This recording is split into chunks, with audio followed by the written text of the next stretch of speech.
నమస్కారం. రాష్ట్ర ముఖ్యమంత్రి నారా చంద్రబాబు నాయుడు ఆకాంక్ష మేరకు అభివృద్ధి పనుల్లో ప్రజలు భాగస్వాములు కావాలని తాడేపల్లిగూడెం శాసనసభ్యులు బొలిశెట్టి శ్రీనివాస్ కోరారు. రూరల్ మండలం కడియద్ద గ్రామంలోని జిల్లా పరిషత్ ఉన్నత పాఠశాలలో దాతల సహకారంతో నిర్మించిన ఓపెన్ ఆడిటోరియం వేదికను గురువారం ఆయన ప్రారంభించి మాట్లాడారు. గ్రామానికి చెందిన కీర్తిశేషులు పరిమి నారాయణరావు పేరిట స్మారక వేదికను ఆయన కుమారులు సత్యనారాయణ, వెంకటేశ్వరరావు, గంగరాజులు నిర్మించారు. వారిని ఎమ్మెల్యే శ్రీనివాస్ ప్రత్యేకంగా అభినందించి సన్మానించారు. ఇదే పాఠశాల ఆవరణలో దాతల సహకారంతో నిర్మించనున్న సైకిల్ షెడ్డు పనులకు శంకుస్థాపన చేసి ఎమ్మెల్యే తన వంతు విరాళంగా 10,000 రూపాయలను ప్రకటించారు.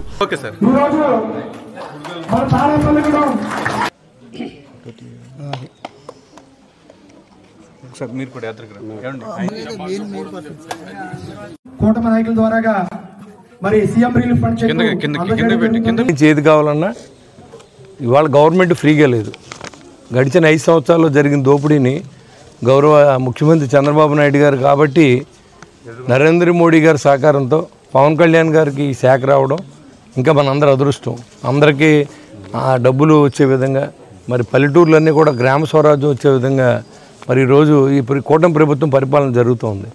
మరి దీంట్లో ఇలాంటి దాతలు చాలా అవసరం. ఎందుకంటే మన దగ్గర డబ్బు లేదు, జనానికి ఎక్స్పెక్టేషన్స్ ఉన్నాయి. కూటమి వస్తే చాలా బాగుపడతాయి ఊళ్ళని. మరి ఇక్కడ తీరా చూస్తే దానికి భిన్నంగా ఇక్కడెక్కడ కూడా ఫండ్స్ ఎక్కడ లేకపోయినప్పుడు కూడా నిధులు కొరత వెంటాడుతూ ఉంది.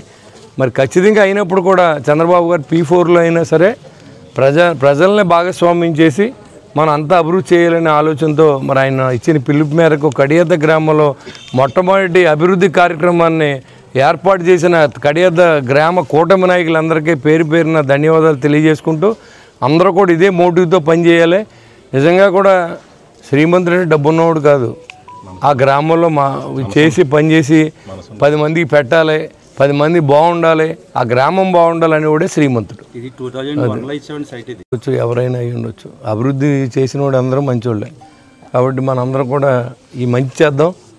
P4కి నా వంతు సహాయాన్ని కూడా నేను అందిస్తాను. సైకిల్ షెడ్కి ఏమైనా డబ్బులు కావాలంటే నేను కూడా ఇస్తాను. నన్ను కూడా దాతగా చేర్చుకోండి.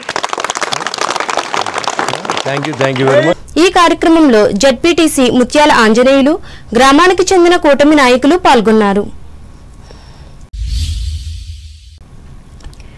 పులివెందుల, ఒంటిమిట్ట జడ్పీటీసీల ఎన్నికల్లో టీడీపీ అభ్యర్థులు విజయం సాధించడం కూటమి ప్రభుత్వం పట్ల ప్రజల నమ్మకానికి నిలువెత్తు నిదర్శనమని ఆంధ్రప్రదేశ్ రాష్ట్ర మైనారిటీ వ్యవహారాల సలహాదారు ఎంఏ షరీఫ్ అన్నారు.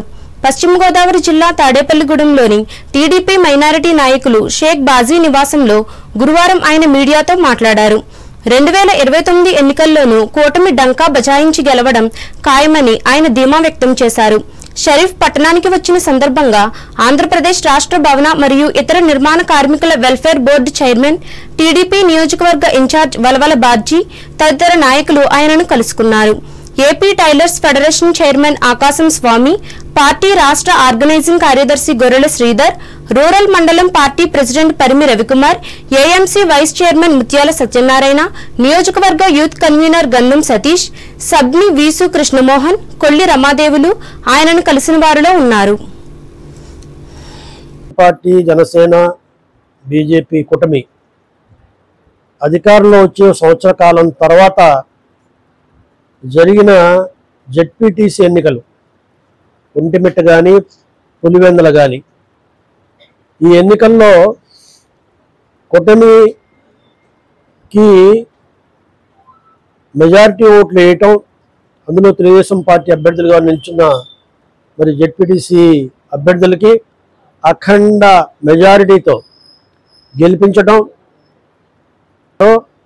ఆప్యాయతగా ఉన్నారో, ఏవైతే ఆనాడు ఎన్నికలలో చేసిన వాగ్దానాల్ని మరి చంద్రబాబు నాయుడు గారు నిర్వహించడానికి, వాటిని అమలు చేయడానికి చిత్తశుద్ధితో కృషి చేస్తున్న విధానాన్ని ప్రజలు అర్థం చేసుకుని ఈరోజు మరి అది కూడా రాయలసీమ ప్రాంతంలో రాజధానంలో పరిపాలన చేసే తెలుగుదేశం పార్టీకి ప్రజలు అండగా ఉంటారనేది విషయాన్ని స్పష్టం చేస్తున్నాం.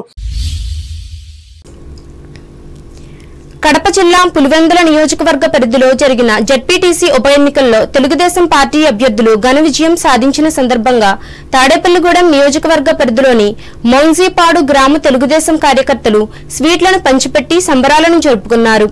ఈ కార్యక్రమంలో ఎమ్మెల్యే బొలిశెట్టి శ్రీనివాస్, భవన ఇతర నిర్మాణ కార్మికుల బోర్డు చైర్మన్ వలవల బాబ్జీ, తెలుగు రైతు అధ్యక్షులు పాతూరి రాంప్రసాద్ చౌదరిలు పాల్గొన్నారు.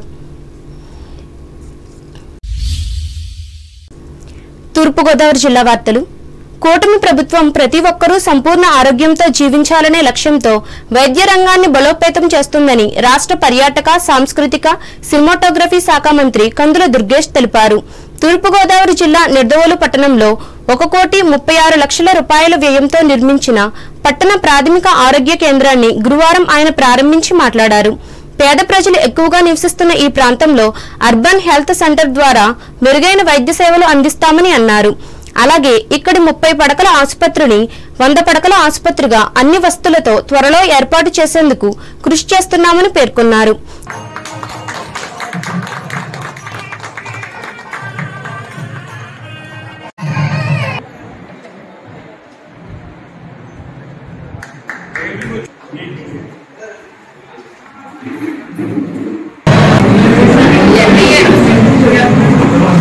ఇవాళ 1,36,16,000 రూపాయల వ్యయంతో ఈ అర్బన్ హెల్త్ సెంటర్ని ప్రారంభించుకోవడం జరుగుతుంది. ఇది ప్రధానంగా పేద ప్రజానీకానికి వాళ్ళ యొక్క హెల్త్ సిస్టమ్ని బలోపేతం చేయడానికి.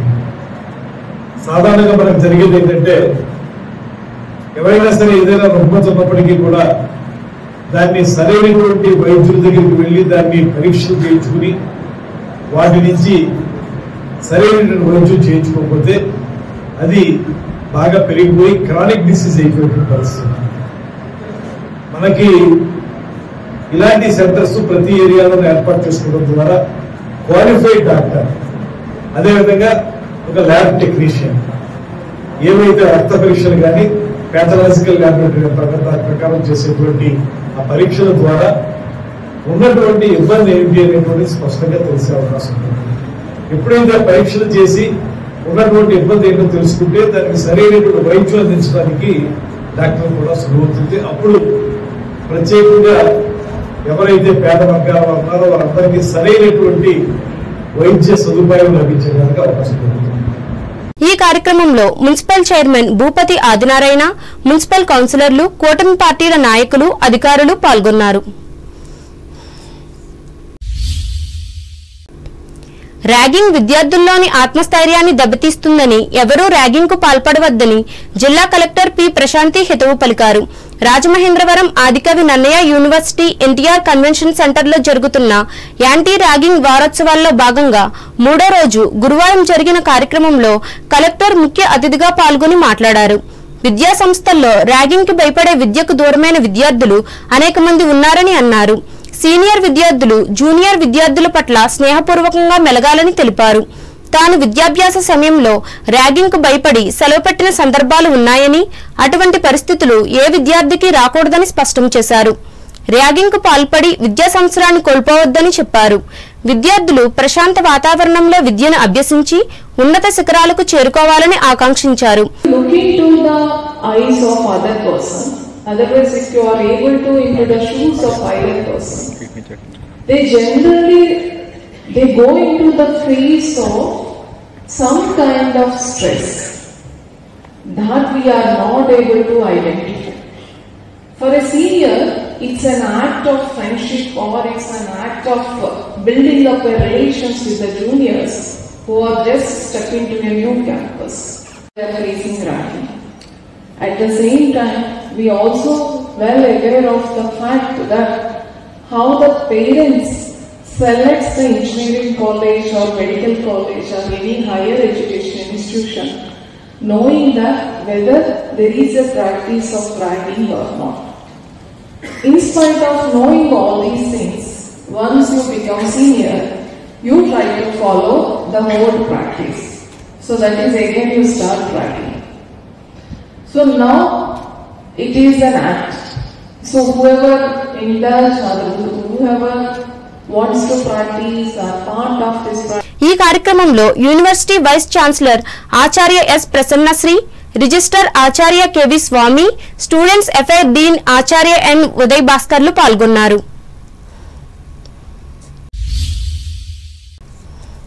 అంబేద్కర్ కోనసీమ జిల్లా వార్తలు. కొత్తపేటలో భాస్కర పిల్లల ఆసుపత్రిలో గురువారం ఒకే కాన్పులో 3 పిల్లలకు ఒక తల్లి, ఒక అబ్బాయి, 2 అమ్మాయిలకు జన్మనిచ్చింది. అమలాపురం మండలం ఎద్రపల్లి గ్రామానికి చెందిన కుంపట్ల దుర్గా, సతీష్ దంపతులకు పెళ్లై 2 సంవత్సరాలైనా పిల్లలు పుట్టలేదు. అయితే కొత్తపేటలోని భాస్కర చిల్డ్రన్స్ ఐవీఎఫ్ ఆసుపత్రి డాక్టర్ ప్రదీప్ కర్ణను వారు సంప్రదించగా ఆమె వైద్యంతో ప్రెగ్నెన్సీ నిర్ధారణ కావటం జరిగింది. స్కానింగ్ లో 3 పిల్లలు ఉన్నట్లుగా గుర్తించిన డాక్టర్ ప్రదీప్తి ఇది కొంత ప్రమాదమని వారిని హెచ్చరించారు. అయినా పర్వాలేదని చెప్పడంతో చివరకు 8వ నెలకే నొప్పులు రావడంతో ఆపరేషన్ ద్వారా పిల్లలను బయటకు తీశారు. పుట్టిన 3 పిల్లలు తల్లి క్షేమంగా ఉన్నారు. మొదటి అమ్మాయి, తర్వాత అబ్బాయి, చివరిగా అమ్మాయి పుట్టింది. 3 పిల్లలు పుట్టినందుకు తల్లిదండ్రులు ఆనందం వ్యక్తం చేస్తున్నారు.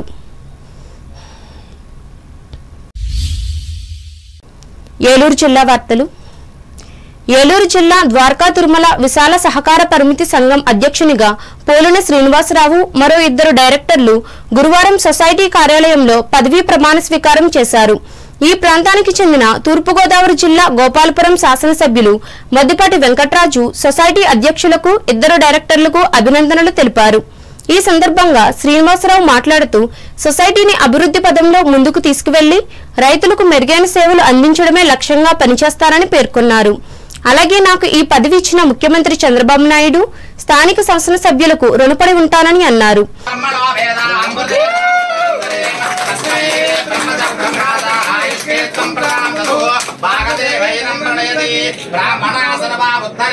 బ్రాహ్మణో వై సర్వా దేవతా సర్వా వై దేవతా ఉద్ధరతి తస్మాభ్యో బ్రాహ్మణేభ్యో అంతరాయాయ సర్వస్వో మోదిరాత్ర మహాత్మ సర్వత్యాత్ దేశముదిత్య రాష్ట్రం ధారయతాం ధ్రువం అయం ముహూర్త సుముహూర్త వస్తు.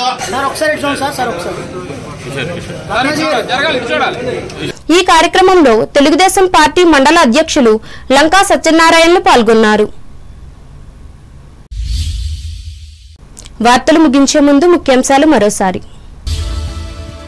పశ్చిమ గోదావరి జిల్లాలో కొండపోత వర్షంతో స్తంభించిన పౌర జీవనం, మునిగిన లోతట్టు ప్రాంతాలు. ఎట్టకేలకు పులివెందులలో ప్రజాస్వామ్యబద్ధంగా జరిగిన జడ్పీటీసీ ఉప ఎన్నికలు, పేర్కొన్న తణుకు ఎమ్మెల్యే రాధాకృష్ణ.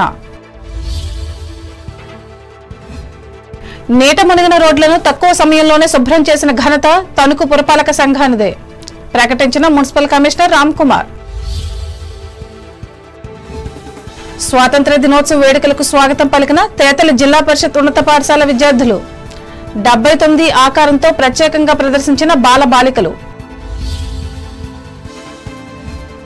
ముఖ్యమంత్రి చంద్రబాబు ఆకాంక్షతో రాష్ట్రాభివృద్ధిలో ప్రజలు భాగస్వాములు కావాలి, కడియద్దలో పిలుపునిచ్చిన తాడేపల్లిగూడెం ఎమ్మెల్యే శ్రీనివాస్. ప్రజలకు మేలు చేసే విధంగా వైద్య రంగాన్ని బలోపేతం చేస్తున్న కూటమి ప్రభుత్వం. నిడదవోలు ప్రాథమిక ఆరోగ్య కేంద్రాన్ని ప్రారంభించి స్పష్టం చేసిన రాష్ట్ర మంత్రి దుర్గేష్. ఆత్మస్థైర్యాన్ని దెబ్బతీసే ర్యాగింగ్ దుస్సంప్రదాయాన్ని విడనేడాలి, రాజమండ్రి నన్నయ్య యూనివర్సిటీలో సీనియర్ విద్యార్థులకు హితవు పలికిన తూర్పుగోదావరి జిల్లా కలెక్టర్ ప్రశాంతి. కొత్తపేట పిల్లల ఆసుపత్రిలో ఒకే కాన్పులో 3 పిల్లలకు జన్మనిచ్చిన ఒక తల్లి, ఆనందం వ్యక్తం చేసిన తల్లిదండ్రులు. ద్వారకా తిరుమల సొసైటీ నూతన పాలకవర్గాన్ని అభినందించిన గోపాలపురం ఎమ్మెల్యే వెంకట్రాజు. ఈ వార్తలు ఇంతటితో సమాప్తం. నమస్కారం.